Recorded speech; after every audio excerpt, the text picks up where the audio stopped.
Doing business in Sub-Saharan Africa has a lot of really big challenges. There's a lot of growth going on in this market right now. There's a growing professional middle class, and there's also a lot of political liberalization happening, which can make it a lot easier to do business, but there's still some big challenges. One of the biggest challenges is that there's not a lot of publicly available information about companies and markets. So doing due diligence requires you often to put your own people on the ground and try and do research. Another challenge is that there is a lot of volatility, not just in the political or economic situation, but sometimes in regulations and licensing rules, other things that may affect the way you do business.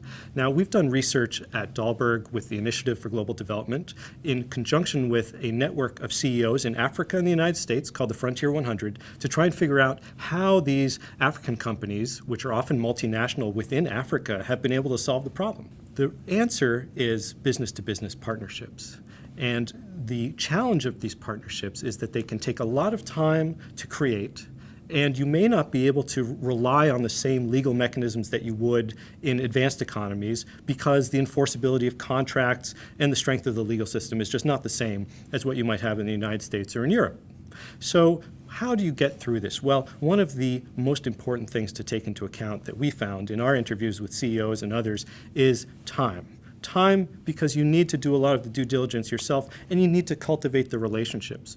You need to cultivate the relationships with your potential partners and show them respect, because that respect will be the basis for the trust that you create, which can substitute for some of those contractual arrangements. Now, there have been some phenomenally successful partnerships in Sub-Saharan Africa. One of them is between Main One Communications, which is a Nigerian-based company run by Funke Opeke, and CCOM, which is a communications company based in Mauritius, which was until recently led by Brian Herlihy and now led by Mark Simpson. They are both in the business of undersea cable. And undersea fiber optic cable allows you to deliver mobile telephony and broadband internet services to populations on the mainland. It's incredibly important for Africa's growth, and it really raises living standards because it allows people to have the same sorts of services that we expect in advanced economies.